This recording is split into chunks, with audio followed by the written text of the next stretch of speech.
Hola, buenos días, licenciado, compañeros.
Bien, buenos días.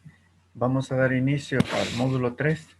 Lo primero es que les quiero comentar, nos acaban de avisar que la empresa que suministra el servicio acá de transmisión de datos aparentemente tendrá que hacer algún ajuste a media mañana y esperan que no se nos interrumpa la transmisión, pero si fuese el caso, ya que lo humano siempre tiene defecto, tendríamos que interrumpir a la mitad del receso y les estaría enviando el resto del material grabado, porque no sabemos en realidad a qué se debe el inconveniente que ellos están presentando. Esperemos que no suceda y que todo marche con normalidad, pero si acaso eso ocurriera, pues ya les adelanto que vamos a tener alguna interrupción no programada. Bien, el día de hoy me quiero referir, antes de ver los temas, a algunas consultas que me han hecho referente a los trabajos. Yo les vuelvo a mencionar, es importante los trabajos, pero tampoco se preocupen. Yo quisiera que eso no les cause estrés. Si ven, el contenido de los archivos adicionales es más enriquecedor incluso que los trabajos, aunque los 3 trabajos están pensados como para aclarar algunos conceptos claves. Pero si alguien tiene alguna duda en alguna palabra, en alguna pregunta, siempre les ruego, envíenme, así como lo han estado haciendo, a mi correo y vamos tratando de aclarar. Hay, digamos, 2 temas que los que me quisiera referir, porque me lo escribieron varias personas. Creo que ya les contesté, pero también quiero participarlo por este medio.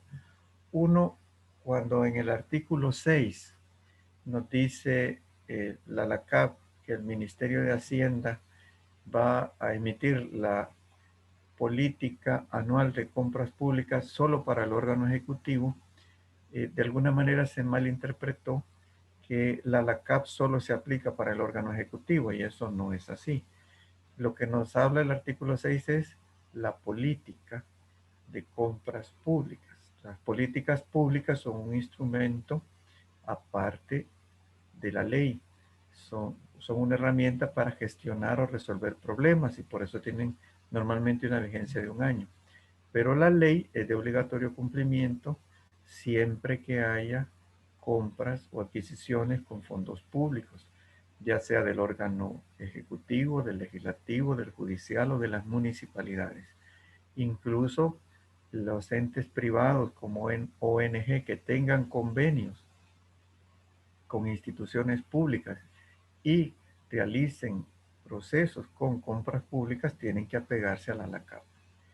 Eso por una parte. Luego, cuando hablábamos de en qué casos no vamos a reportar a Comprasar las compras, pues cuando no se aplique la LACAP. Y ya vimos cuáles son los casos en el artículo 4 de la LACAP donde no se va a aplicar la CAP. Pero en general, todos los procesos se van a reportar a la UNAC a través de la plataforma. La UNAC nos va diciendo de qué manera se debe reportar aquellas de bajo monto. Incluso independientemente si es una libre gestión no recurrente o una libre gestión. Nos vamos a pegar al lineamiento que nos diga la UNAC para aplicar la LACAP.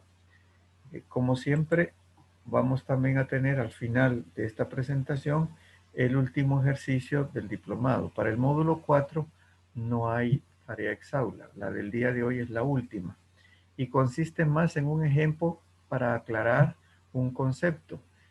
La diferencia o la similitud, dependiendo de la postura personal, entre la justicia y la legalidad. Es decir, si se aplica la ley, la acción es justa, o algo puede ser legal y ser injusto.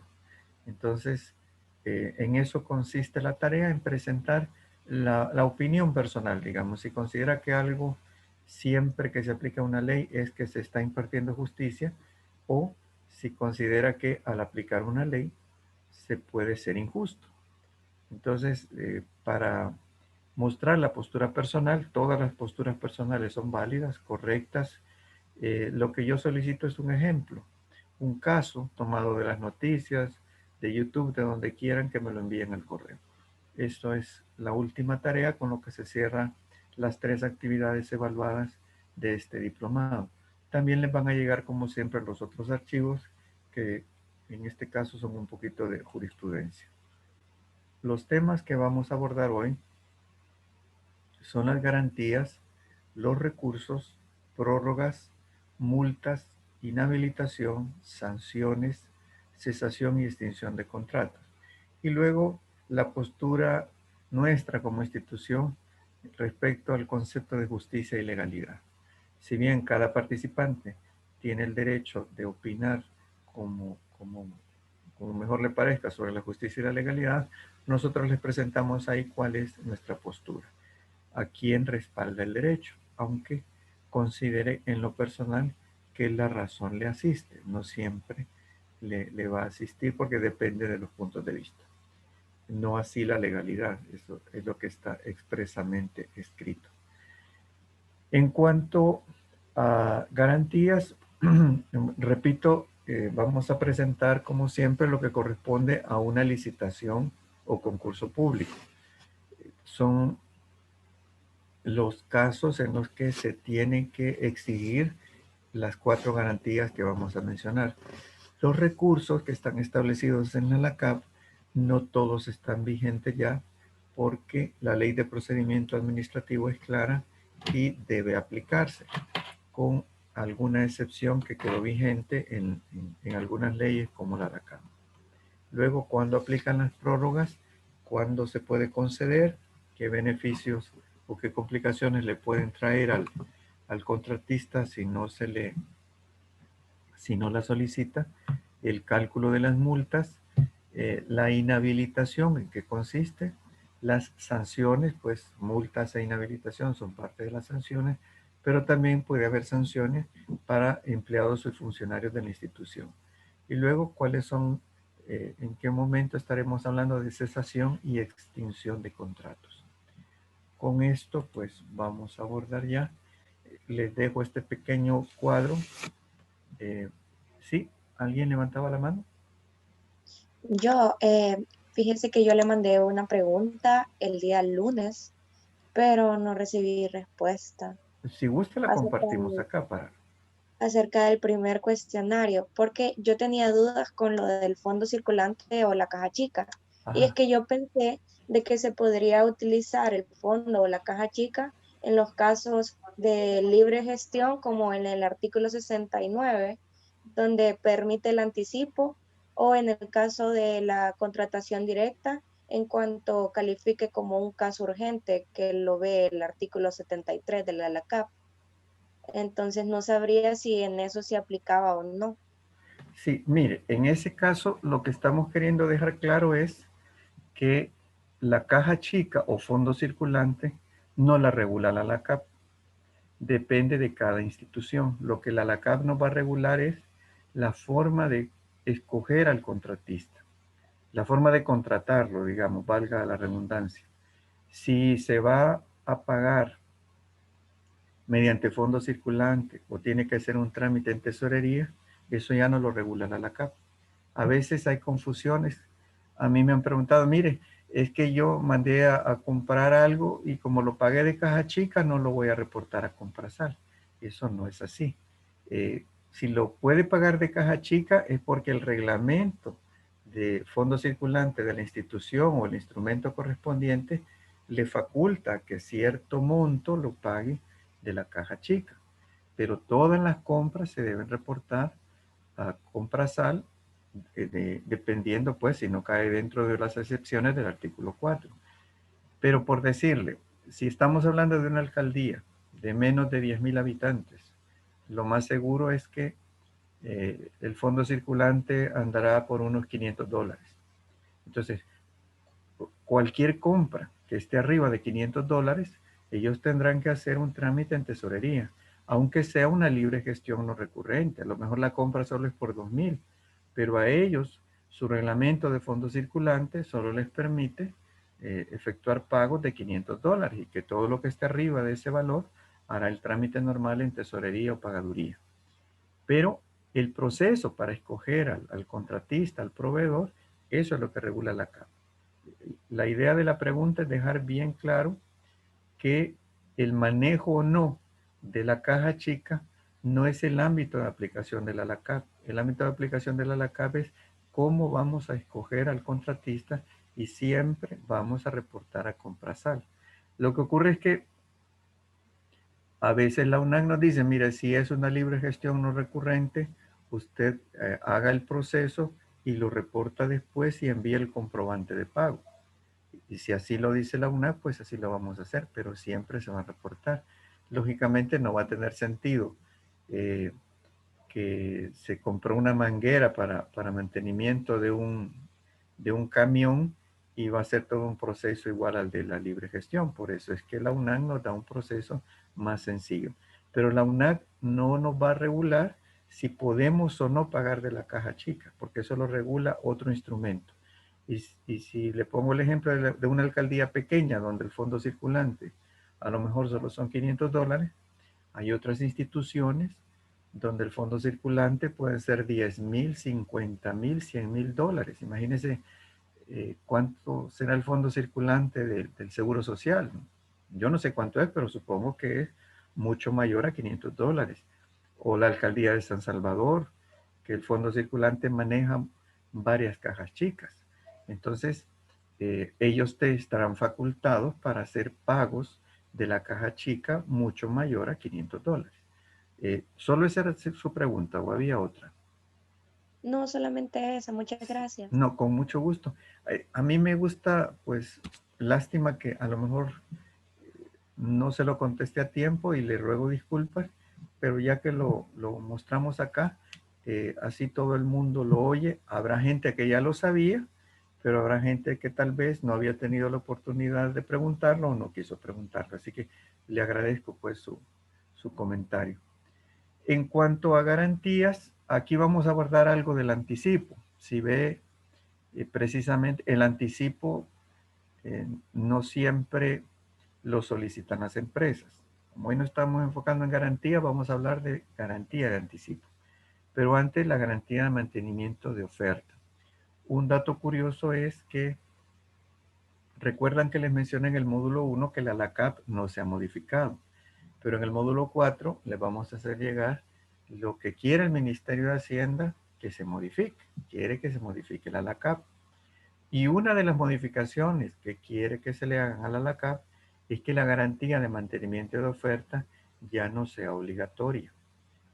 Si ustedes saben que la Ley de Procedimiento Administrativo permite que toda la comunicación con la administración pública pueda hacerse de manera electrónica, pero en cuanto a los procesos de la LACAP, no podemos enviar garantías por la vía electrónica. Entonces, por ahí viene el argumento de la UNAC que ya no sea obligatoria la garantía de mantenimiento de oferta, pero lo que está vigente es que es obligatoria. Así que en cualquier proceso de licitación o concurso debemos exigir una garantía entre el 2 y el 5% del presupuesto de lo contratado. Si no es así, entonces no será válido el proceso, no será válida la oferta que no la acompañe. Si ponemos el ejemplo de una licitación para la construcción de una escuela, cuyo monto pueden ser $100,000 y un plazo de ejecución de 180 días, más o menos 6 meses, esta garantía deberá oscilar entre el 2 y el 5% y su vigencia nos dice 30 días después del vencimiento de la oferta. Quiere decir que si las ofertas que las empresas presentan tienen 60 días de vigencia, la garantía tendrá 90 días de vigencia.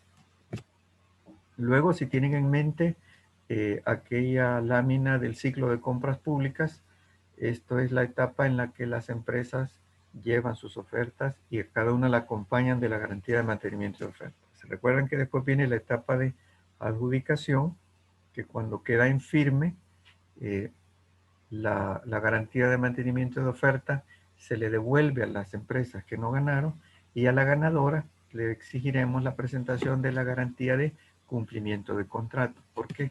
Porque precisamente necesitamos que nos respalde que va a cumplir todas las cláusulas contractuales. Si es en obras, es la tercera que está en este cuadro, no será menor del 10% y en bienes y servicios será hasta un 20%. El plazo estará determinado por el contrato. Mientras dure la etapa de seguimiento, ya sea si es para un contrato de limpieza o vigilancia que va a tener una vigencia de un año, pues durante un año deberá ser la vigencia de esta garantía. Para el ejemplo que decíamos, si es un proceso de construcción de 6 meses, será de 6 meses la garantía. Pero debe tener la flexibilidad por si ocurriese que se otorga una prórroga, la garantía debe ampliar el plazo. Entonces, la institución no puede quedar sin ese respaldo de la garantía de cumplimiento del contrato. La ley nos da varias formas, varios documentos que pueden servir de garantía. Pero mi opinión personal es que lo mejor para las partes, tanto para la institución como para el contratista, es una fianza emitida por una institución que esté respaldada y vigilada por la Superintendencia del Sistema Financiero. Incluso veremos que hay un artículo que en caso que el contratista, un artículo en la LACAP, en caso que el contratista no cumpla y la institución tenga que hacer efectiva la garantía, da la opción que la institución que emitió la garantía pueda terminar el contrato, asuma roles del contratista. Si fuese otro instrumento, esto pues no se podría hacer. Ahora, con la buena inversión del anticipo, que es lo que decía la licenciada, es hasta un 30% del valor del contrato. Si el contrato es por $100,000, el anticipo será $30,000. Entonces, necesitamos, si le vamos a dar ese dinero antes que preste el servicio, necesitamos una garantía que cubra completamente los $30,000. De nuevo acá, la ley nos da varias opciones, los bonos, las fianzas, pero también otros cuya recuperación es por la vía civil. Y ahí yo creo que lo que la experiencia nos dice es que se va a emproblemar la institución. Si el contratista no hizo buen uso de esos fondos y tiene que recuperarlos por la vía jurisdiccional, si fuese el caso de un instrumento que obliga a irse a la vía civil, tardará meses en obtener un mandamiento de embargo y que le nombren un juez ejecutor y después tendrá que rastrear qué bienes se le pueden embargar al contratista y después ver si logra hacer efectivo esos bienes y recuperar los fondos. Pero en cambio, si el contratista lo que nos rinde es una fianza también, o bonos, por supuesto, emitidos por la Superintendencia del Sistema Financiero, no tendrá más que hacer un trámite de algunos días para exigir que se le devuelva el dinero del anticipo. Y el contratista, sí, un momento, el contratista no tiene que gastar mucho porque lo que le cobran las instituciones por emitir una fianza como esta no es mucho. Entonces, por obtener una liquidez de $30,000 paga una comisión muy baja. Alguien me hacía la pregunta, si hay una tarea pendiente, con mucho gusto envíenla. Lo importante es que cuando estemos completando el cuarto módulo, ya me hayan logrado enviar las 3 tareas. Porque al cerrar el cuarto módulo, a mí me exigen que presente un informe académico, lo que incluye básicamente eso, las personas que han completado la parte académica con las tareas exhaulas. Así que si están pendientes de enviarla, envíen a mi correo, no hay problema. Decía pues, la buena inversión del anticipo se respalda con la garantía. ¿Cómo sabemos en qué momento le vamos a devolver la garantía al contratista? Porque el plazo nos dice será hasta que se compense el anticipo. Si recuerdan del módulo 2, en los roles del administrador de contrato está que él apruebe el plan de inversión del anticipo y el plan de amortización del anticipo. Y luego tiene que elaborar informes para que nos detalle cuánto debe del anticipo el contratista. Cuando el contratista ya devolvió todo el anticipo, pues tanto la tesorería, que es la que tiene el resguardo de los documentos, y la UASI harán la devolución correspondiente de la garantía de anticipo, si ya cumplió. Hay empresas que prefieren no pedir anticipo, que no se les retenga nada, sino que se le hagan los pagos normales. Quiere decir que no es obligatorio tramitar anticipo. Lo que nos da la ley es un máximo, hasta el 30% del valor del contrato. Y luego la última garantía, la de buena obra o buen servicio, funcionamiento y calidad de bienes, es la que se le va a exigir a la empresa que completó sus obligaciones contractuales. Al terminar la etapa de seguimiento, que ya la garantía de cumplimiento de contrato, digamos, ya funcionó y no fue necesario hacerla efectiva porque el contratista cumplió, entonces antes de devolverle esa garantía, le vamos a exigir que nos entregue la última, la de buena obra o buen servicio, funcionamiento y calidad de bienes. Esta será por un monto del 10% del monto final del contrato. Hay contratos que aumentan el monto original por diferentes razones, pero el plazo no será menor de un año. ¿Para qué sirve esta garantía? En caso que en el primer año haya algún defecto en lo que el contratista suministró o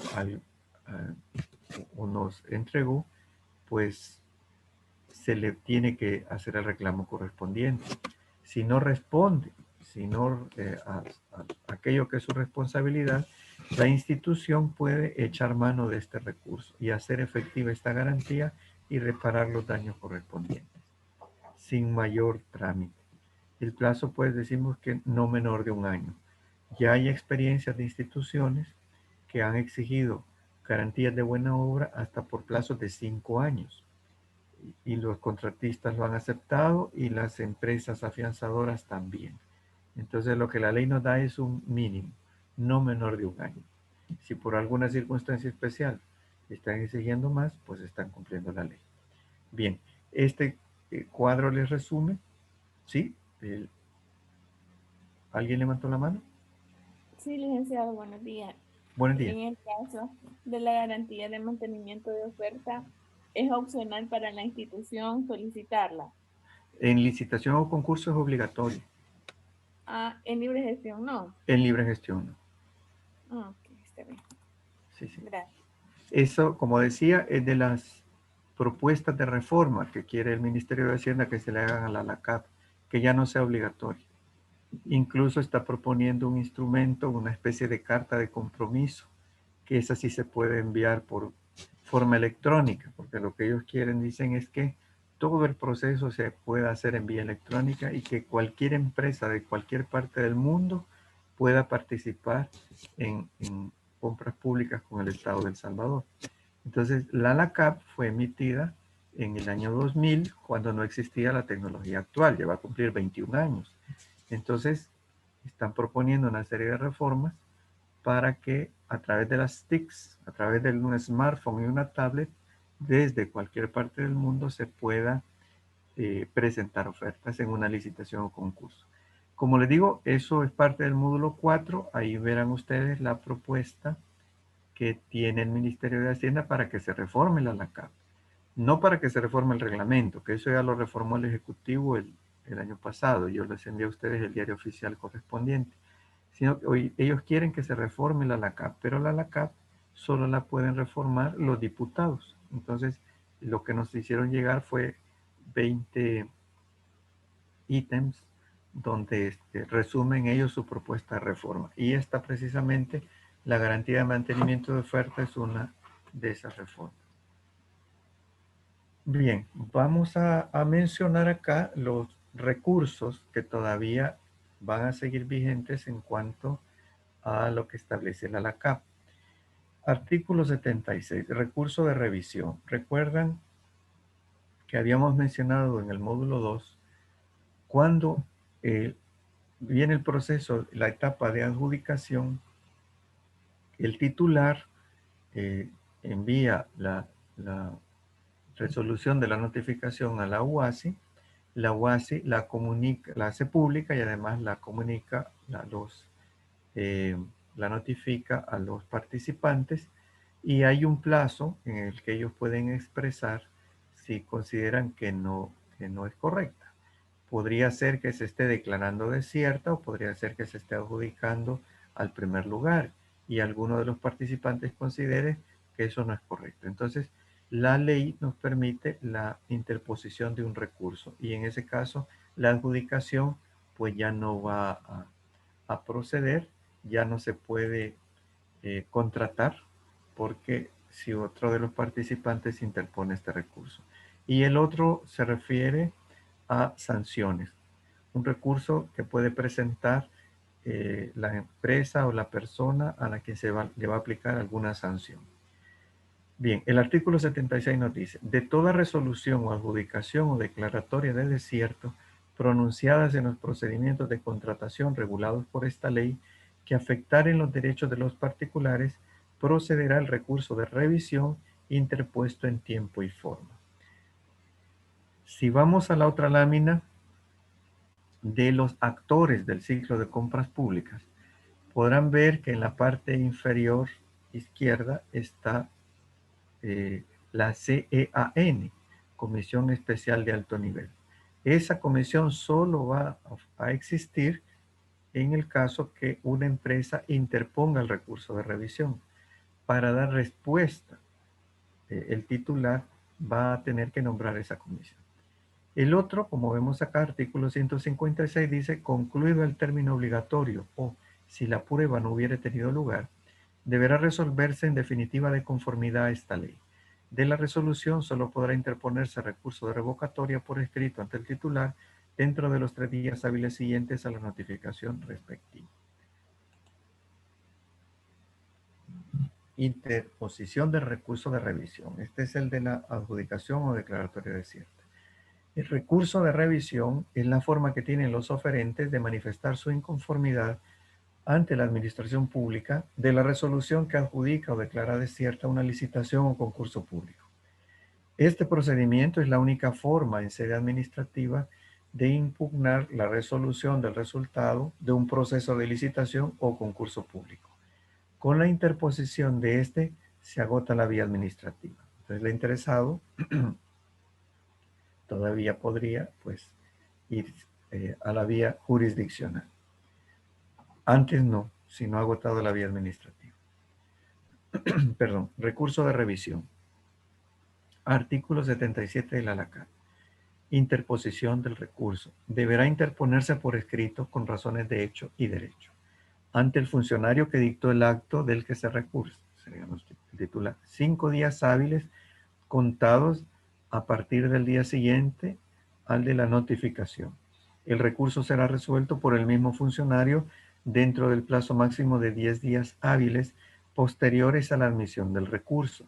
Dicho funcionario resolverá con base a la recomendación que emita una Comisión Especial de Alto Nivel, CEAN, nombrada por él mismo para tal efecto.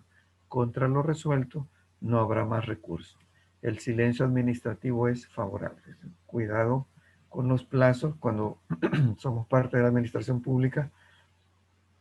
No podemos dejar que se nos venzan los plazos. Perdón.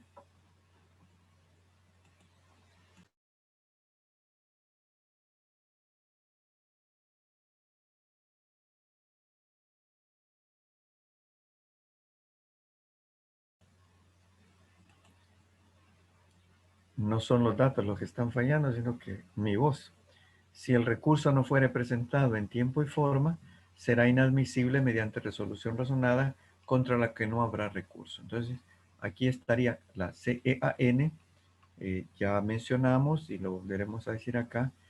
Si fuese el caso, las personas que integraron la CEO, la Comisión Evaluadora de Ofertas, no podrán formar parte de esta nueva Comisión Especial de Alto Nivel.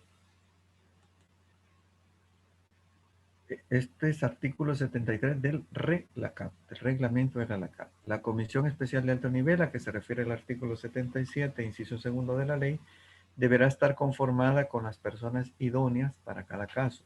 No necesariamente deben pertenecer a la institución y en ningún caso podrán ser las mismas que conformaron la Comisión de Evaluación de Ofertas. La integración de dicha comisión especial deberá ser diferente para cada recurso, según la naturaleza de las obras, bienes o servicios a contratar. ¿Por qué? Porque lo más seguro es que ya vamos a estar hablando de un nivel de especialización más elevado o más profundo.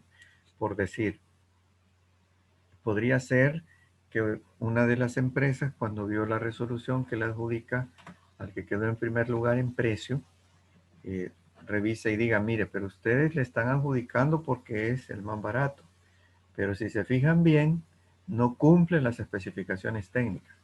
Y entonces el resto de la institución va a decir, ¿y quiere qué está hablando?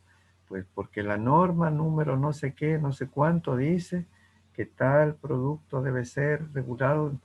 Entonces ya no se está hablando de un nivel de especialización que a lo mejor no hay en la institución funcionarios que lo dominen. Por ello, el titular se puede apoyar en funcionarios de otras instituciones que sí tengan el conocimiento, la experiencia o las credenciales necesarias para dirimir un caso así más sofisticado. Si hablamos de medicina, pues serán especialistas otra vez en el área de las medicinas o de las farmacéuticas, o si estamos hablando de suministros eléctricos, ahí suele ocurrir que solo los especialistas, los ingenieros eléctricos entienden el lenguaje hasta de la última tuerca y tornillo que tiene nombre especial, y por ello se cometen a veces errores involuntarios de estar adjudicando nada más en base a precio. Y al leer el detalle específico de especificaciones, vuelvo a pedir perdón por la redundancia, resulta que realmente la empresa que aparece con una oferta más barata, a lo mejor es porque no está cumpliendo la calidad que estamos pidiendo. Y podría tener razón el que ha interpuesto recurso.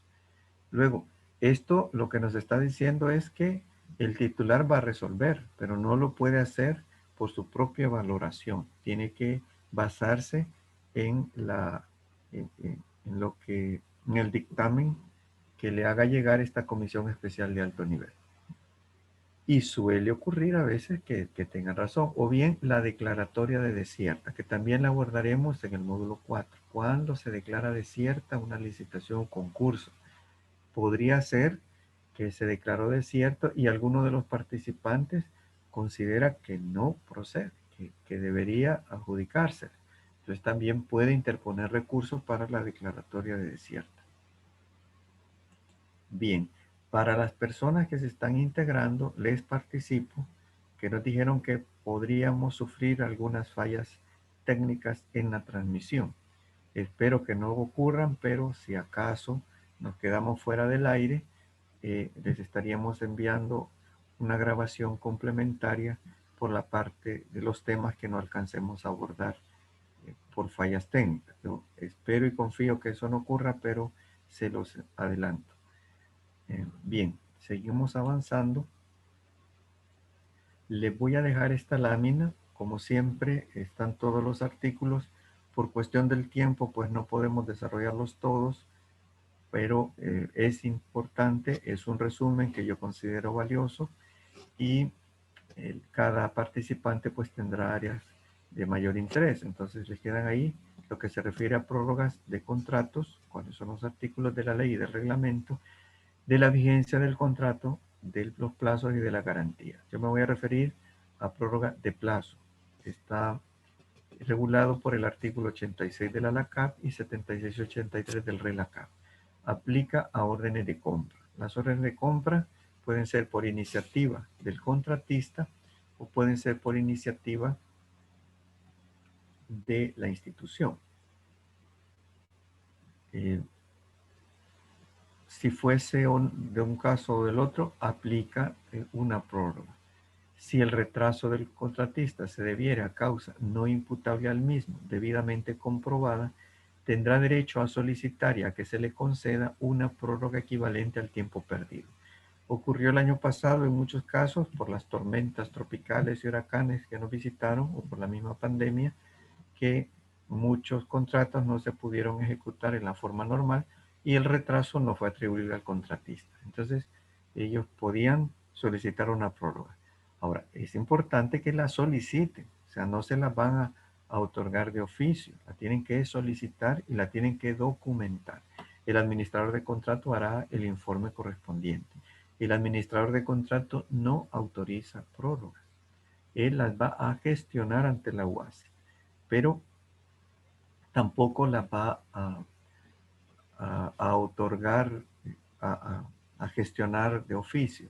Tiene que ser el contratista quien la solicite antes del vencimiento del plazo contractual. Aunque sean razones válidas para que se le conceda la prórroga, si no la solicitó en tiempo, pues se le tiene que multar, y eso tampoco es a discreción del funcionario, sino que se le tiene que multar a todo aquello que se entrega con retraso. ¿Sí? ¿Alguien levantó la mano? Ya, buenos días, licenciado. Buenos días.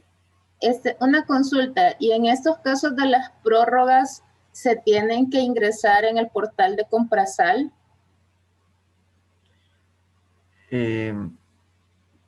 No necesariamente.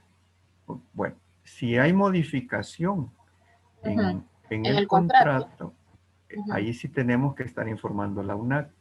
Pero mire, hay etapas, dependiendo de los funcionarios de turno de la UNAC, donde nos dicen que no es necesario que informemos en cuanto a incremento de plazos. En este momento entiendo, pero no me crea, tendría que verificarlo porque a finales del año pasado estaba así. Si era ampliación de plazo, no teníamos que informarlo. Lo que ocurre es que a veces, al otorgar un plazo, alteramos el dinero que le vamos a pagar a los consultores. Y eso sí tenemos que informarlo. O sea, el incremento del dinero siempre lo tenemos que informar. Le pongo el ejemplo. Si es una obra de construcción, el contratista pues no va a tener necesariamente un incremento en su contrato, sino que una prórroga. Pero el supervisor o el laboratorio sí vamos a tener que pagarle unos días extras. Y esos, si el retraso no es atribuible al contratista, lo tiene que pagar la institución y tiene que haber previsto presupuesto para ello. Y por lo tanto le va a estar incrementando el valor del contrato al supervisor y al laboratorio. Y eso obviamente hay que informarlo a la UNAC. El mecanismo por ahora ellos lo mantienen que sea a través de Comprasal, pero tienen la libertad de modificarlo porque eso es algo que les corresponde a ellos. ¿Verdad? Gracias. Acá nos dice, a la hora, nos dice que no da derecho a compensación económica. ¿Alguien más levantó la mano? Sí, licenciado. En el caso del artículo 83, de que menciona que se podrá prorrogar un contrato una sola vez por un periodo igual o menor al pactado inicialmente. Sí. Un ejemplo, que yo tengo un contrato por los servicios de limpieza durante un año y quiero que esa empresa siga el siguiente año. Puedo solo prorrogar el contrato, o porque también el artículo 83 dice y que no hubiera una mejor opción. No puedo obviar el concurso de licitación, ¿verdad? Solo porque voy a prorrogar, o se puede. Mire, sí, lo que pasa es que tiene que haber razones de peso. Lo puede hacer, pero tiene que haber una resolución razonada. O sea, ¿por qué no va a hacer otro proceso? Se dio el año pasado, en mitad de la pandemia, cuando estábamos todos encerrados, que algunos contratos se prorrogaron de esa manera y ha sido válido, porque no se podía hacer procesos nuevos, sobre todo en la etapa más crítica del cierre del año pasado. Pero esa era la justificación en ese momento. O con el decreto de estado de emergencia se autorizó que algunos se prorrogaran. Imagínense, hubo, creo que fueron contratos de recolección de desechos bioinfecciosos de hospitales que se iban a vencer y no había forma de hacer nuevo proceso. Entonces, dependiendo de las circunstancias, no lo puede hacer de oficio, pero si hay razones de peso, sí se puede prorrogar.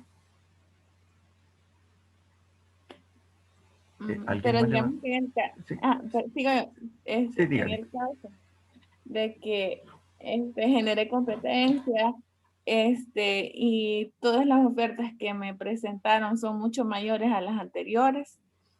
Y yo solicito a la empresa prorrogar y acepta, puedo dejar establecido de que me sale mejor prorrogar que, aunque sí hice el proceso, ¿verdad? Y ahí sí podríamos tener un conflicto porque si las demás empresas, si todas las empresas participaron, incluso la que está contratada con su contrato vigente, a lo mejor le presentó una oferta más alta. Ujú. Entonces, en cierta forma, podríamos tener a lo largo un problema porque cómo es que lo va a hacer más barato y lo está ofertando más caro. ¿Cuáles son en realidad los precios de mercado? Que acuérdese que es algo importante para la ANACAP. Habría que, no me atrevo porque no conozco bien el caso a decirle que si se puede. Si va a declarar desierta, por ejemplo, o sea, si usted ya convocó, tiene que continuar el proceso. No puede declarar desierta de manera antojadiza. Y podría ser que alguna de las empresas diga, mire, yo le cumplí todo. Lo que pasa es que hoy todo es más caro, no podemos ofertar más barato. ¿Me explico? Si el Sí. proceso ya está en marcha y convocado, no es tan simple decir ya no me conviene, mejor lo declaro desierto, porque se podrían estar vulnerando derechos de los participantes, incluido el mismo que ya está contratado. Está bien, comprendo. ¿Verdad? Gracias. Bueno, no sé si alguien más estaba pendiente de levantar la mano.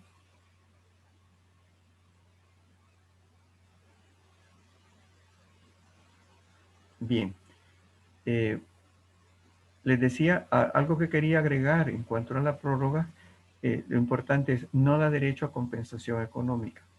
De por sí que le concedamos la prórroga al contratista no quiere decir que aunque los días de retraso diga, mire, yo tuve que pagar más gastos administrativos, más vigilancia, entonces necesito que me reconozca esos días. Pues la ley es clara y nos dice no da derecho a compensación económica. Lo que está ganando es que no se le aplique multa. Y luego, ya lo habíamos dicho, pero debe hacerse dentro del plazo contractual. Lo debe solicitar, lo debe documentar y vencido el plazo contractual ya no puede solicitarla, aunque las razones sean válidas. Por el momento nos vamos a quedar acá, vamos a ir al receso. Cualquier otro comentario o pregunta, con mucho gusto lo abordamos después del receso.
Bien, vamos a continuar.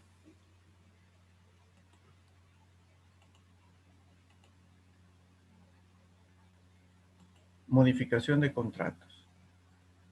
Artículo 83A. Sí podemos modificar contratos.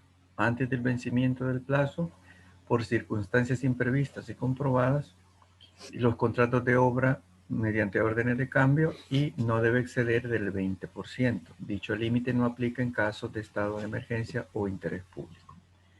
Ahora, lo interesante es ver también las prohibiciones de modificar el contrato. Prohibición de la modificación. Artículo 83b de la CAP. Los contratos no podrán modificarse cuando se encuentren encaminadas a cualquiera de los siguientes objetivos. A. Alterar el objeto contractual. No se puede modificar, alterar el objeto contractual. Ni siquiera cuando una licitación ha sido declarada desierta. No se puede alterar el objeto contractual. Se puede modificar las bases para una segunda convocatoria, pero en ningún momento el objeto contractual. B.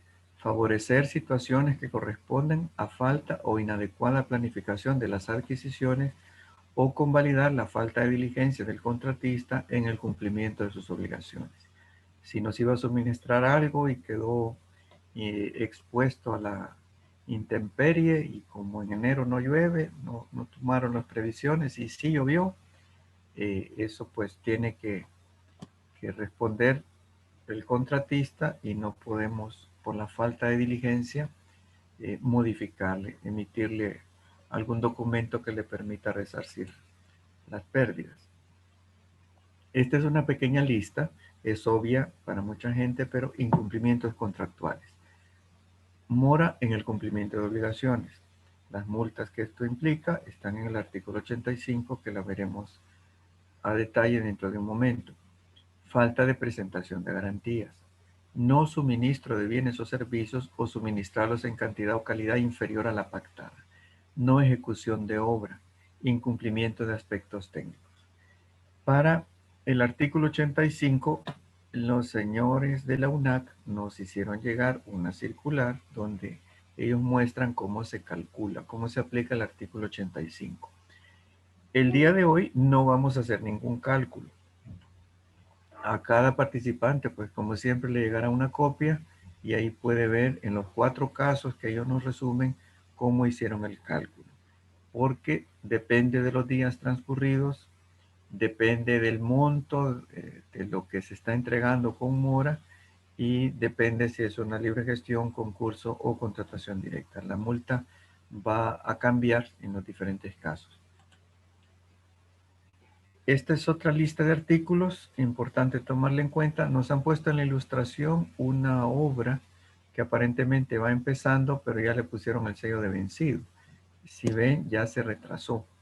Casi no hay personal e incluso ya están haciendo vegetación. Desde el inicio aquí ya vamos con problemas. Puede declararse que hay actividades que vencieron su plazo y esas al momento de que se quiera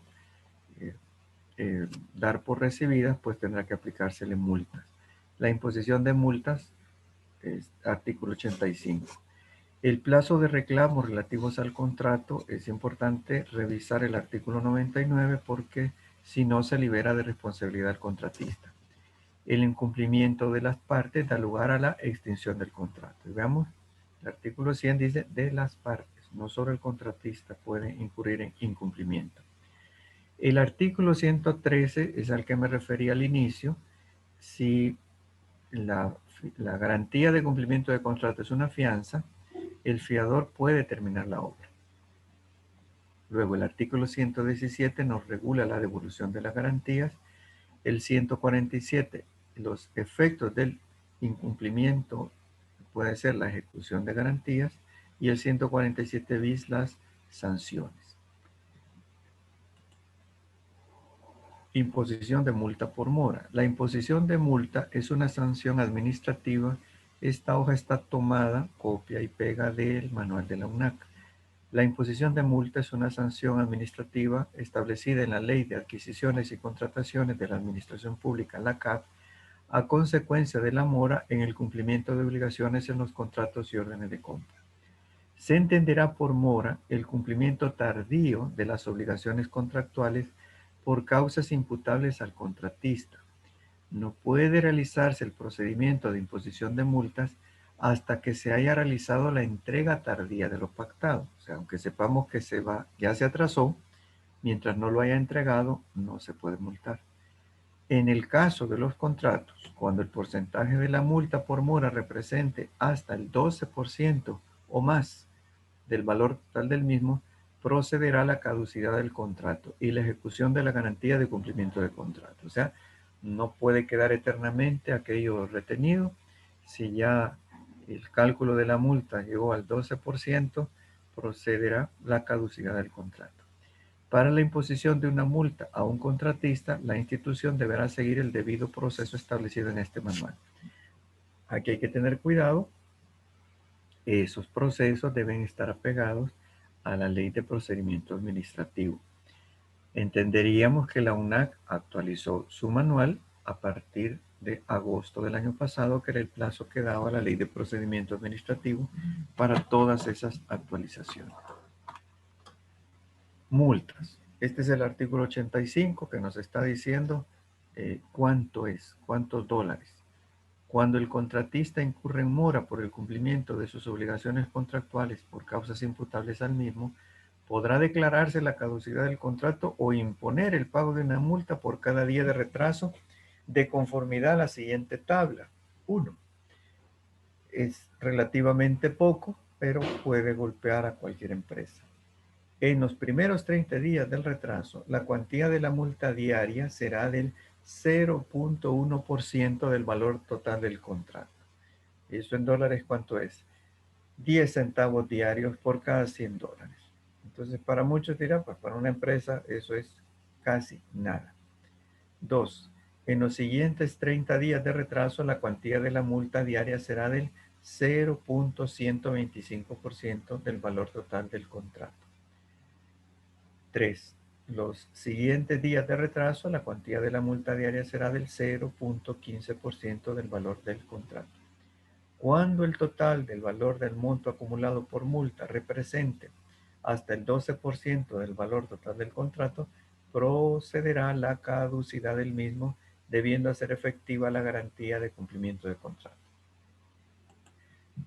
Esta es la tabla que nos enviaron. Me parece que la calcularon hace bastante tiempo, porque hay que tener el cuidado que el salario mínimo que aquí están considerando es de $233. Y sabemos que ya desde hace algunos años el salario mínimo es de aproximadamente $304. Pero para efectos de ilustrarnos cómo se debe hacer el cálculo, pues creo que es válida la tabla. Si ven, el salario mínimo nos sirve para efecto del multa mínima. Pero en sí, lo que nos dice el artículo 85, lo que parece tan poco como 10 centavos diarios, en el caso del bien X, que podemos ver en la tabla, 4 casos. El primero, el bien X, es una licitación pública donde el monto de lo que está atrasado es de $123.092.50 y tiene 85 días de retraso. 0.01 es lo que corresponde a los primeros 30 días, o sea, del día 1 al día 30, son $3.692.78, y luego ellos hacen el cálculo. Para el día 31 al día 60 ya se aplica el otro porcentaje, y del día 61 al día 85 se aplica el otro porcentaje. Esta empresa ya se hizo merecedora una multa de $12.924. En 85 días, para un contrato de esa cuantía, pues cualquier empresa pues ya está golpeada. Y si ese es el monto total del contrato, imagínense que está ya cerca del 12%. Entonces, ya posiblemente va a perder todo lo que haya invertido. En el segundo caso, el bien Y, abajo si pueden ver los cálculos para quien quiera revisarlo. $100.000, solo 2 días de retraso, solo son $200, pero la multa mínima para una licitación o concurso será un salario mínimo. Para el bien Z es una libre gestión, 15 días de retraso, solo son $15 porque son $1000 el monto de lo retrasado, pero la multa mínima para una libre gestión es el 10% de un salario mínimo. Y una contratación directa, 2 días de retraso, solo calculan el 0.01 porque en contratación directa no hay multa mínima, sino que lo que les da el cálculo, esa es la multa que se aplica. Bien, esto para quien necesite o quiera hacer los cálculos, pues ahí está suficientemente detallado. Ahora, los efectos de los incumplimientos. Hay que tomar en cuenta, si una empresa, en base al artículo 159, no paga la multa, lo que procede es que no se le dará curso a nuevos contratos en la misma institución, mientras no haya pagado las multas o el valor faltante por averías. Pero puede irse a otra institución y participar. Pero el artículo 158, que nos habla de la inhabilitación, esa es más seria, porque la institución inhabilitará para participar en procedimientos de contratación administrativa al ofertante o contratista que incurra en alguna de las conductas siguientes. Ya la veremos al detalle. Pero la empresa inhabilitada no podrá participar en ninguna institución de la administración pública, ni en el órgano ejecutivo, ni el legislativo, ni el judicial, ni en las municipalidades. Inhabilitación a particulares. La inhabilitación es una sanción administrativa establecida en la LACAP como consecuencia del cometimiento por parte de los particulares de ciertas conductas que la ley sanciona. Esta sanción imposibilita la participación de los particulares en procedimientos de contratación administrativa en todas las instituciones de la administración pública, mientras dure la misma. Su plazo está determinado por la gravedad de los hechos cometidos por el oferente o contratista y puede ser de 1 hasta 5 años. Para inhabilitar a un oferente o contratista, la institución deberá seguir el debido proceso contenido en este manual y notificará a la UNAC en caso que se imponga la inhabilitación a más tardar el día hábil siguiente de estar en firme la resolución, adjuntando copia del acta de notificación.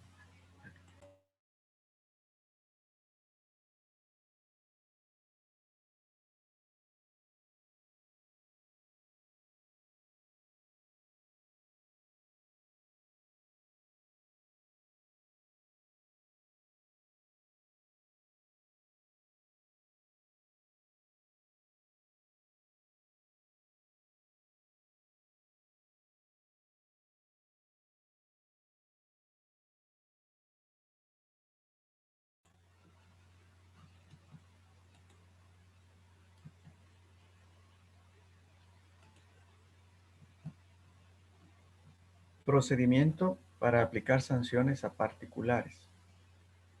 El responsable de la etapa en que se encuentre remitirá al titular a través de la UASI de la institución los informes o documentos en los cuales indicará los incumplimientos y el nombre del contratista a quien se le atribuyere. El titular comisionará a la unidad jurídica o quien haga las veces de esta para que inicie el proceso de aplicación de las sanciones establecidas. El jefe de la unidad jurídica o quien haga las veces de este procederá a notificar al contratista el incumplimiento, otorgándole un plazo de 3 días hábiles a partir del siguiente a la notificación para que responda y ejerza su defensa si así lo estima conveniente. Si el contratista no hiciere uso del término para su defensa o haciendo uso de este aceptare, el asunto quedará listo para resolver por el titular. Si en su defensa el contratista solicitare la producción de pruebas, la unidad jurídica emitirá auto de apertura de pruebas, concediendo un plazo de 3 días hábiles contados a partir de la notificación respectiva. Concluido el término probatorio o si la prueba no hubiera tenido lugar, deberá resolverse en definitiva de conformidad a esta ley. De la resolución solo podrá interponerse recurso de revocatoria por escrito dentro de los 3 días hábiles siguientes a la notificación. Luego, aquí tendremos que ver en detalle cuáles son las causales para la inhabilitación. Recordemos, estas son sanciones para particulares. Luego veremos las sanciones para funcionarios o empleados de la institución. La institución inhabilitará, artículo 158 de la CAP. La institución inhabilitará para participar en procedimientos de contratación administrativa al ofertante o contratista que incurre en alguna de las conductas siguientes. 1. Inhabilitación por 1 año, haber sido sancionado de conformidad al artículo 25, literal C, de la Ley de Competencia. Inhabilitación por 2 años, reincidir en la conducta contemplada en el romano anterior, o se afectare reiteradamente los procedimientos de contratación en que participe. No suministrar o suministrar un bien, servicio u obra que no cumpla con las especificaciones técnicas o términos de referencia pactadas en el contrato u orden de compra. Que no cumpla especificaciones técnicas si es un bien, o no cumpla los términos de referencia si es un servicio. Inhabilitación por 3 años. Reincidir en alguna de las conductas tipificadas en los literales B y C del romano anterior. No suscribir el contrato en el plazo otorgado o señalado sin causa justificada. O sea, si ya la notificación está en firme, le convocó la UASI para firma del contrato y no se presenta, se va a tener que inhabilitar por 3 años a menos que haya causa justificada o comprobada. Obtener ilegalmente información confidencial que lo sitúe en ventaja respecto a otros competidores. 4. Inhabilitación por 4 años. Reincidir en la conducta contemplada en el literal B del romano anterior. Suministrar dádivas directamente o por intermedio de tercera persona a los funcionarios o empleados involucrados en un procedimiento de contratación administrativa. Acreditar falsamente la ejecución de obras, bienes o servicios en perjuicio de la institución contratante. Y 5, que son los más graves, reincidir en alguna de las conductas contempladas en los literales B y C del romano anterior, invocar hechos falsos para obtener la adjudicación de la contratación, participar directa o indirectamente en un procedimiento de contratación pese a estar excluido por el régimen de prohibiciones de esta ley. Bueno, esto es lo que contempla la LACAP. Recordemos pues que hay un procedimiento, quién puede echar a andar esto, y también a veces se cruza alguna información. Las empresas que están inhabilitadas pues están reportadas en el portal de Comprasal. Si alguien quiere conocer el detalle, todo el público puede ingresar, ver la lista de empresas inhabilitadas y ahí está el plazo de los días que todavía están vigentes su inhabilitación. A veces ocurre que aparece que le faltan más de 1000 días y en el mes siguiente ya no aparece. Eso obedece a que a lo mejor han acudido a otra instancia que ha ordenado a la UNAC que lo quite pues del listado de inhabilitación, o depende de cada caso. Pero en resumen, las inhabilitaciones a que se refiere este artículo surtirán efecto en todas las instituciones de la administración pública. Si veíamos que el pago de no multas le iba a impedir a la empresa participar en otros procesos dentro de la misma institución, la inhabilitación le cierra cualquier posibilidad en todo el estado salvadoreño, debiendo hacerse, nos dice acá, por resolución razonada, y de todo lo actado, la UASI deberá incorporar la información al registro e informar a la UNAC de dichas inhabilitaciones para su correspondiente divulgación. Si un proveedor inscrito en el registro le sobreviene alguna causal de inhabilidad con posterioridad a la inscripción, esta será dejada sin efecto hasta que cese su inhabilidad. Bien, ahora vamos a abordar las sanciones a funcionarios o empleados públicos. Recordemos incluso que vimos al inicio que se puede, no simplemente se va a sancionar, la persona o la empresa todavía tiene algunas opciones como último recurso para impedir que se le apliquen, pero en general Si procede, pues estas son las sanciones que se le tendrán que estar aplicando. Las infracciones cometidas a funcionarios o empleados de las diferentes instituciones de la administración pública para los efectos de esta ley se clasifican en leves, graves y muy graves.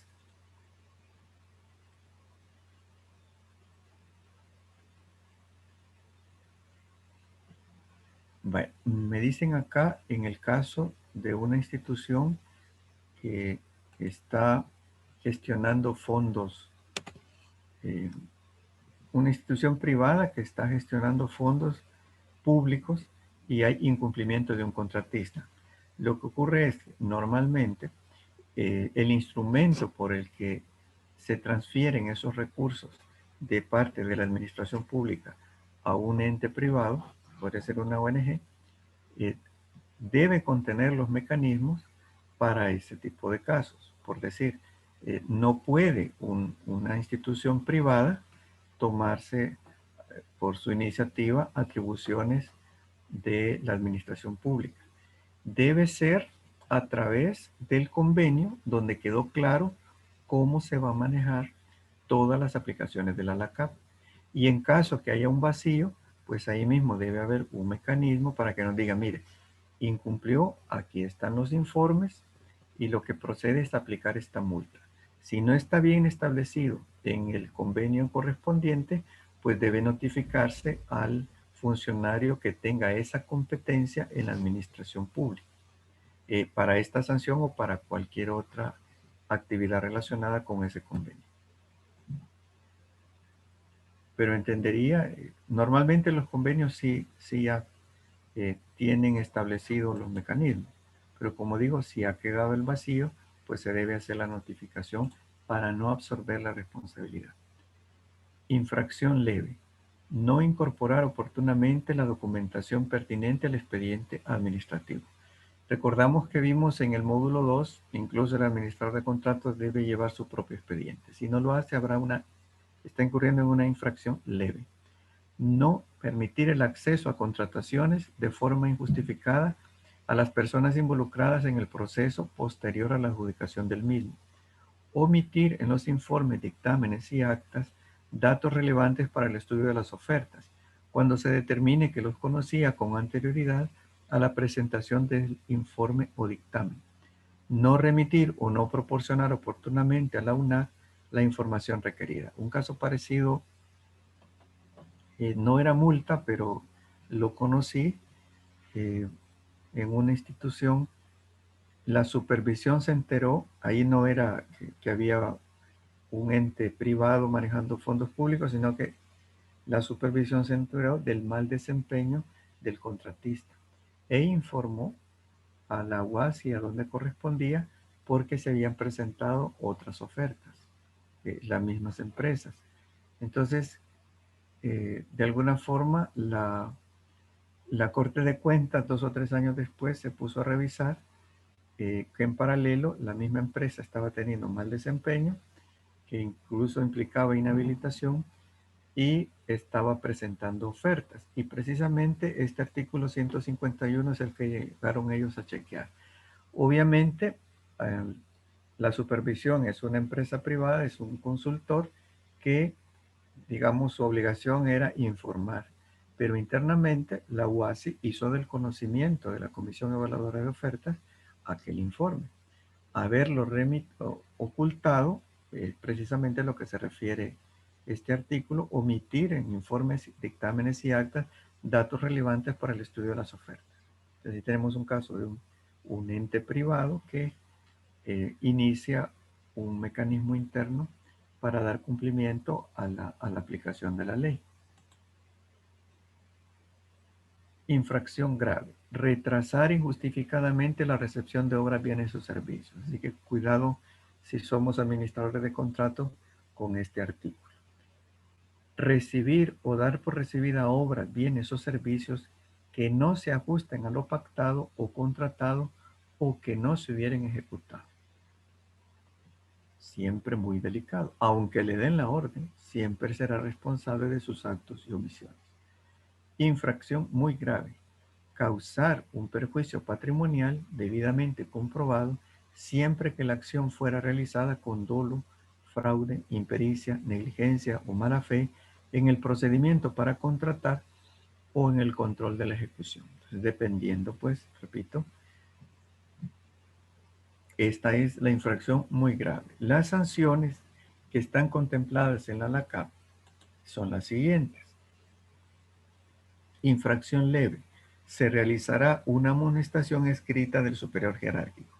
Dentro de la administración pública esto puede ser muy serio, porque la acumulación de sanciones en un expediente, pues, inicia un proceso de despido. Puede iniciar un proceso de despido.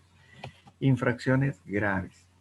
Se impondrá suspensión sin goce de sueldo por un máximo de 3 meses. Si alguien de verdad vive de su salario, es muy grave que le pueden imponer sanción sin goce de sueldo hasta por máximo de 3 meses. Infracciones muy graves.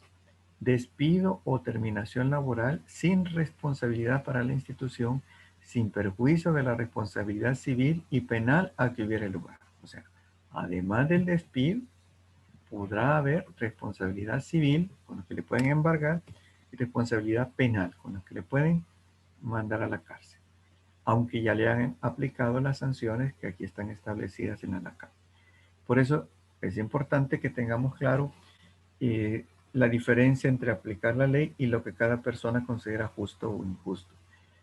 He conocido de casos donde los administradores de contrato consideran que es injusto que a ellos se les aplique sanciones cuando estaban obedeciendo una orden, una instrucción de un superior, digamos, para modificar las exigencias a la hora de recibir lo que llevaba el contratista, o que esté firmando por algo que no existe para tramitar un pago. Muchos consideran lo justo es que le pregunten al que me dio la orden. Bueno, pues eso es lo justo. Pero lo que dice la ley no es eso. En base a la ley, cada persona es responsable de sus actos y omisiones. Y eso es la legalidad. ¿Qué es justo? Pues depende de cada ser humano. Y en eso pues consiste la última tarea de este diplomado. Presentar un caso donde se muestre si lo justo es legal o si algo puede ser legal y ser injusto. Recurso de revocatoria. Es el medio por el cual se solicita la revisión de la sanción impuesta por el cometido de alguna fracción legal, debiendo fundamentarse con la mención expresa de la supuesta disposición legal que se violenta y su explicación. Este recurso procede ante la sanción aplicada por una institución imponiendo una multa, extinción de contrato o inhabilitación a oferente o contratista o sanción a funcionarios o empleados públicos. La institución, a través de la unidad jurídica o quien a su vez dará trámite al recurso de revocatoria a efectos de admitir o desestimar el mismo. Bien, vamos llegando ya a esta parte de la cesación y extinción de contratos. El artículo 62, la cesación no siempre es negativa para el contratista. Veremos las formas de extinción, caducidad, mutuo acuerdo de las partes contratantes, revocación, casos especiales y rescate. Esta es de esas láminas donde es tanta la información que no a todo el mundo le interesa todo o no le interesa en este momento, pero le puede servir para el futuro. Les queda la lámina para que cada quien ahonde en el tema de su interés. Aquí lo que vamos a presentar pues son estos resúmenes. La cesación en el artículo 92 puede darse porque expiró el plazo pactado para la ejecución o el cumplimiento de las obligaciones contractuales. Entonces, cesa el contrato, todo el mundo contento y vamos a entrar a la etapa de liquidación. Las formas de extinción puede ser por caducidad, mutuo acuerdo de las partes contratantes, revocación, casos especiales que está más relacionado a la naturaleza del contratista y rescate, que es donde la administración pública dice, mire, ya no siga usted, lo voy a tomar yo por mi cuenta. Este es siempre sobre lo mismo, una breve explicación de cada caso. La caducidad, artículo 94, se puede dar por la falta de presentación de la garantía de cumplimiento de contrato Cuando las multas hubiesen alcanzado el monto equivalente al 12% del valor total del contrato, mora en el pago por parte del contratante. Mutuo acuerdo de las partes contratantes. En cualquier momento, siempre y cuando no concurra otra causa de terminación imputable al contratista y que razones de interés público hagan innecesario o inconveniente la vigencia del contrato. Revocación. Por la muerte o incapacidad sobrevenida o por la extinción de la personalidad jurídica. Quiebra o concurso de acreedores y la declaración de suspensión de pagos.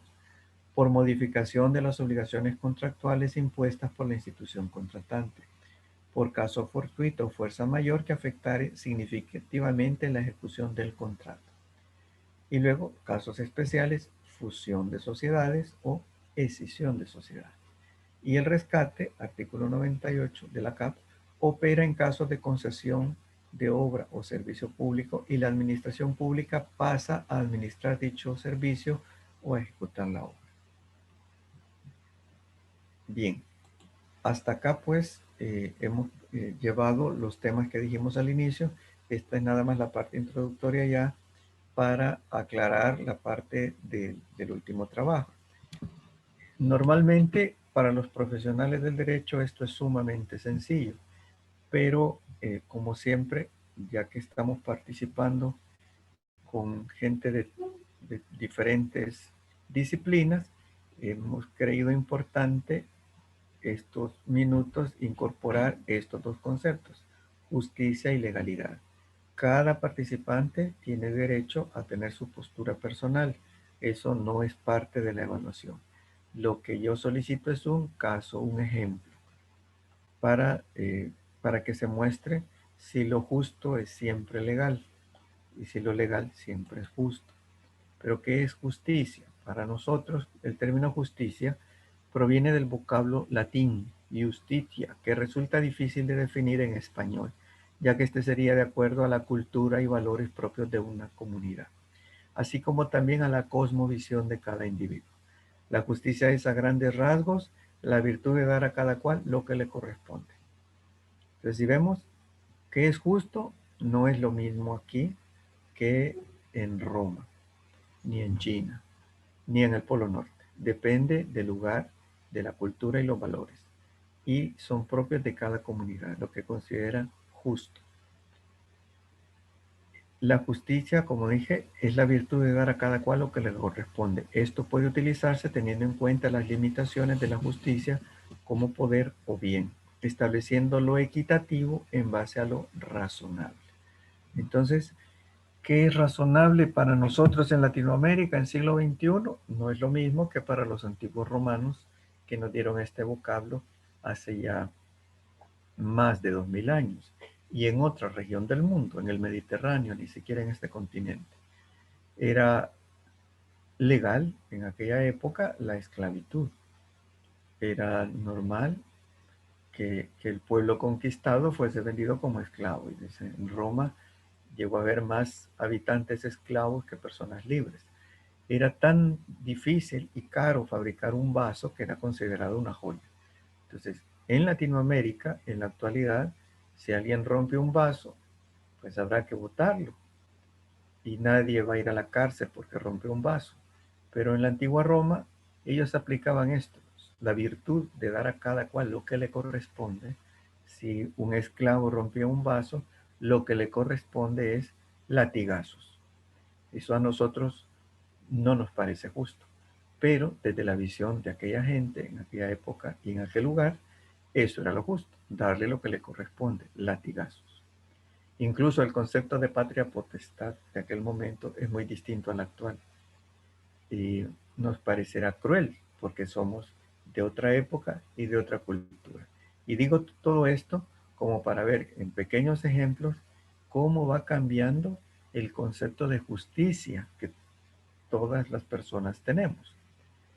Dependiendo pues, la justicia puede ser también un valor.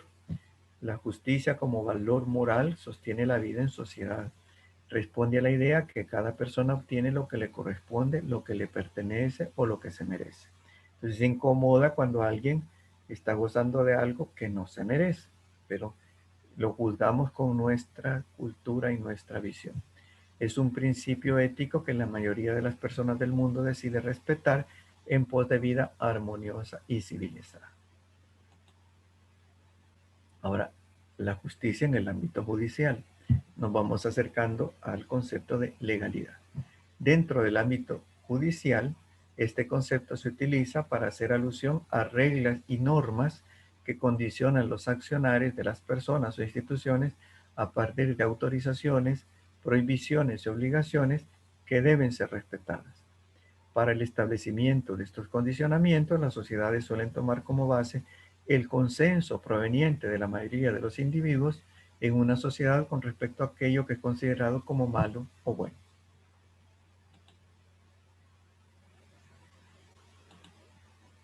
La justicia a lo largo de la historia va cambiando también dependiendo de los pensadores. Yo por cuestión de tiempo ya no voy a leer esta lámina.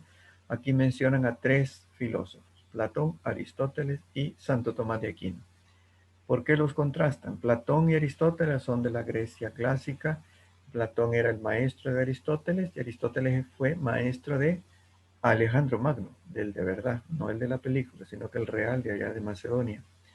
Platón era más abstracto y su concepto de justicia era la armonía de la sociedad, o sea, algo muy abstracto. Pero Aristóteles era más pragmático. En cambio, lo considera como igual proporcional, lo que significa darle a cada cual lo que le corresponda en base a sus méritos propios. Y Santo Tomás de Aquino, un pensador, un filósofo cristiano, tiene una apreciación distinta y considera que las personas tienen derechos naturales que le han sido otorgados por Dios. Entonces cada uno va a tener diferentes conceptos de justicia. Si seguimos avanzando en la historia, aparecerá en el siglo XIX con la Revolución Industrial el concepto de justicia social. De ahí habrá 2 posturas que hoy llamamos izquierdas y derechas, socialistas y liberales, y tendrán su concepto de justicia social. Pero el objetivo principal de ambas posturas es que dentro de una sociedad de mercado no haya pocos que tengan mucho y muchos que no tengan poco, sino que exista una igualdad de oportunidad para todos y para cada individuo. Bien, lo que queríamos presentar ahí es que el concepto de justicia variará dependiendo de la persona, la cultura, la época y la ubicación geográfica. Pero lo que está escrito en la ley es de obligatorio cumplimiento. Se conoce legalidad, se conoce como principio de legalidad a la prevalencia de la ley sobre cualquier actividad o función del poder público. Esto quiere decir que todo aquello que emane del Estado debe estar regido por la ley, nunca por la voluntad de los individuos. Cuando un Estado respeta el principio de legalidad, puede ser calificado como Estado de derecho. El accionar estatal en estos casos encuentra su límite en la Constitución, no avasalla los derechos de ningún ciudadano. Y para no ampliarnos demasiado, pues mencionamos, partiendo del principio general de legalidad, nos encontraremos variantes y especificaciones del mismo. Principio de legalidad administrativa, principio de legalidad registral, principio de legalidad tributaria. Con lo que viene a establecerse es que únicamente una norma jurídica que tenga carácter de ley puede determinar la base de las obligaciones tributarias. Es decir, solo aquella puede determinar, delimitar quiénes tienen que hacerle frente al pago de las mismas, en qué fechas, mediante qué sistema, las acciones que serán calificadas como infracciones e incluso cuáles serán las sanciones por cometerlas. Cuando alguien ha vivido una auditoría de Corte de Cuentas y le dejan un hallazgo, recordarán que hay un espacio que dice criterio. Es qué artículos de la ley se están violentando de acuerdo a lo que está estableciendo el auditor o auditora. Y nos darán un plazo para responder, obviamente, pero si nos están definiendo los artículos, queda claro que no debería estarmos pensando en un criterio personal, sino que ya nos están diciendo, mire, usted no cumplió, violentó estos artículos de la ley, así que aclare y tiene un plazo para hacerlo. Por eso, quien se esté preocupando por auditorías debe estar más preocupado por la aplicación de la ley que por el concepto personal de la justicia. Entonces, con esto, esta es la tarea de este último, de este diplomado, perdón. Consiste en presentar con un ejemplo, real o ficticio, cuál de estas dos afirmaciones es la correcta. Todas son correctas dependiendo de la opinión personal, pero lo que yo solicito es un ejemplo en lo que se aclare cuál es su postura personal. Si justicia y legalidad siempre se aplican juntas, o si una acción puede ser legal y al mismo tiempo ser injusta. Como siempre les ruego, me envíen su trabajo a mi correo serranoismael263@gmail.com. Bien, esto es lo que corresponde al módulo 3. No sé si hay algún comentario o pregunta adicional.